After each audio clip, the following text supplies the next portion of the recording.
Hi everyone! As many of you know, this year we planted our very first garden and it has been an exciting journey for us. And now we are harvesting from that garden and we are just amazed and excited about it. And I've taken a lot of pictures and I thought, you know what? I need to make a mini album to put these pictures in. So, what a better thing to use than the Harvest Fair Journal Bundle from Tailor Made Cards for You. And that is exactly what I used to make this simple little mini album. So let's head on over and let me show you what I did. Okay, are you ready for a walkthrough cover to cover? Well, before I get started, I want to remind you that all of the pattern paper that you're going to see and the pockets and the elements, they all came from the Harvest Fair Journal Bundle from Tailor Made Cards for You. So let's get started. So what I've used for the cover, which is front and back, was actually a journal page that I cut in half. And I just thought it was perfect. There's a place right there for me to write the title, and I haven't done that yet. And I just thought this is just gorgeous, isn't it? Oh, I love it. It just has fall written all over it. And this is also from one of the pages. I just cut that off to use it and added some little brass studs here on the end just to give it a little interest there. I thought it looked good, along with the little brass book corners that I have put on it.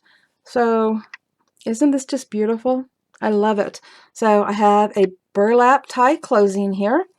We're going to untie that and we are going to get started with the inside. Okay, so here's the first page with a pocket. And this pocket comes with the kit.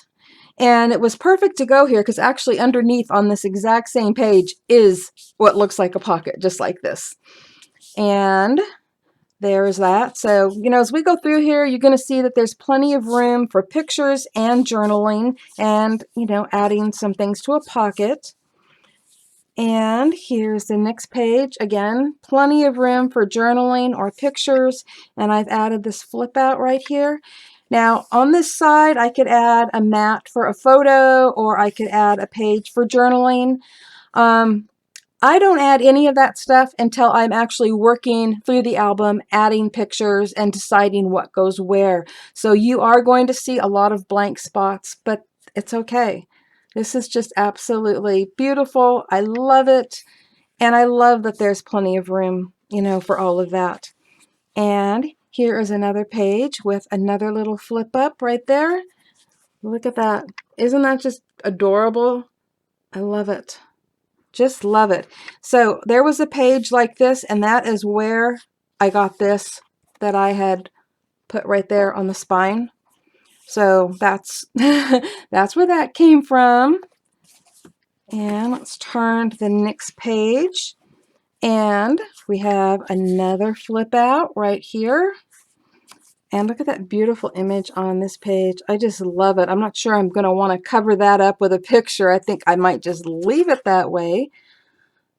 But again, plenty of room for journaling and photos. And here's another page.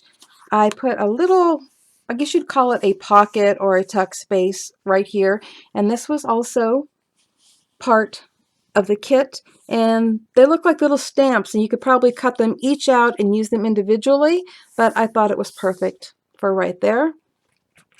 And also another little pocket right here that I created using this little file folder looking element that was, one of the printouts that you cut out. But just beautiful. I love every one of these papers. I tried to use almost every one of them. I think I'm only missing one paper, one page that did not get put in here. And here is my last page. And I added a pocket. Good thing I inked the edges because it really looks like it's a part of this page, and you might not realize that there's a corner pocket there. But again, that corner pocket is also part of the bundle.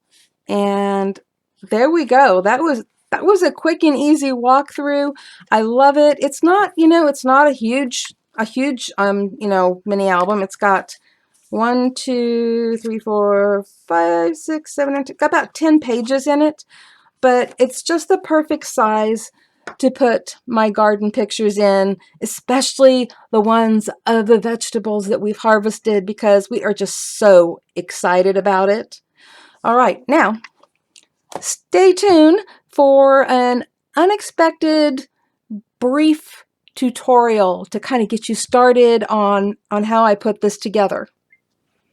Well, I really wasn't planning on doing a tutorial on this, and actually I'm still not, but I am going to show you a little bit of what I did that may just get you started. So you can do the pages any size you want. You can do as many pages as you want. For mine, I did my pages, well, my printout here is 10 1/4 by 8 inches.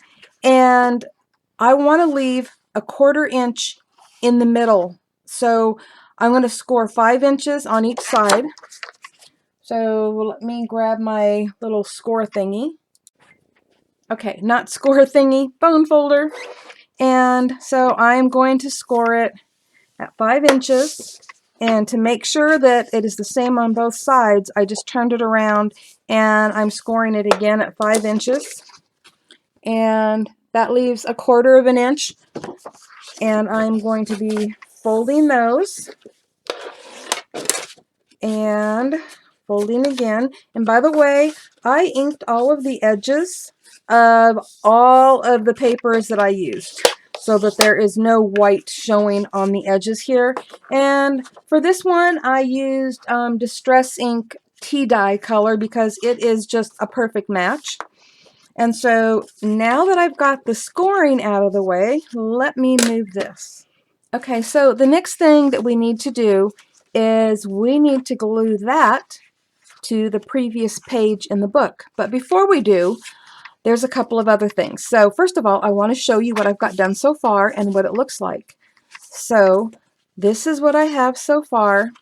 The little flip out here, little flip out up there, and now we're ready for the other one.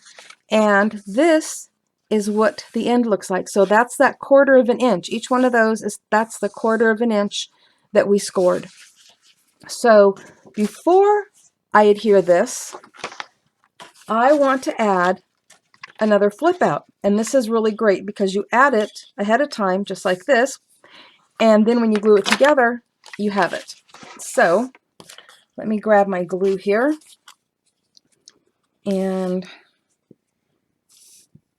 should have had it sitting upside down so that it would be coming out quicker. But here we go. Whoops. Okay. And I'm going to decide where I want this on here and then just slide that over like so. And glue that down. You can use your double-sided tape. I'm a glue girl, so that's what I'm using is my usual Beacon 3-in-1. Okay, so now that that's on there, now we're only going to put our adhesive up to that score line. We're not going to put it right there on our 1/4 inch spine. So just in that area. And I know, you know, a lot of times I get on here and my glue bottle is almost empty. And that's because I use it so much. So, you know, a lot of you guys are using your double-sided tape or your ATG guns or, you know, whatever it is that you prefer to use. And that's what you guys run out of a lot. And me, I run out of glue a lot. Okay, so we are going to take these two and make sure your pages are going the right direction because you don't want to glue one together and have it go the other way. And we are just going to line these up at the top. And once you do that, lined up on the top and the sides, then you know that the bottom is lined up and you don't have to worry about that 1/4 inch. So now that that's done, I'm going to show you how I put it all together. Okay, and now that I have all of my pages put together And this is what the binding end looks like. I need a cover for this, and I take shortcuts. So I use boxes because they're already shaped like a book, and all I had to do was find one that had the right size on the side that would be perfect to hold my pages. And that is exactly what I did. And so this will fit perfectly in there. And all I need to do is go decorate the outside and the inside and glue these to the spine. And by the way, you're never going to find a box that is exactly the right size. Well, you might if you plan around it. But once you find one that has the side just right for the spine of your album, you can cut the rest of this down. And that's what I did because it was a little bit too long, both directions. And I just used my paper trimmer and cut it to be the perfect size for my album. And you've already seen it completed, so there you go. Well, my hubby got home and we decided what we wanted to do with the cover, so I die cut some fall leaves and colored them with Distress Oxides and added a little sunflower and our title. Well, I hope you liked my sweet little mini album and maybe it gave you some ideas of your own. And not only does Tailor Made Cards for You have that digital Harvest Fair journal bundle, but they also have a digital Harvest Fair kit. And it just so happens that this month, October 2020, Crafter's Castle Challenge will be giving away that kit to one lucky winner that enters the challenge. And you will also find a discount code there to Tailor Made Cards for You. So you don't want to miss that. And below in the description box, just click where it shows more and it will drop down. Not only will you find a link to the kit that I used today, to that bundle, and to the challenge, but you're also going to find links to the rest of the design team so that you can see what they have done. And I hope you check them all out. Happy crafting, everyone. Bye-bye. If you like this video, I hope you give it a thumbs up. And if you're not already subscribed, I hope you consider that too. And if you do, be sure to click the little bell next to the subscribe button so that you don't miss out on any upcoming videos or giveaways. And I hope you stop by Crafter's Castle on Facebook and also Crafter's Castle Challenge blog to enter your creations. Happy crafting, everyone!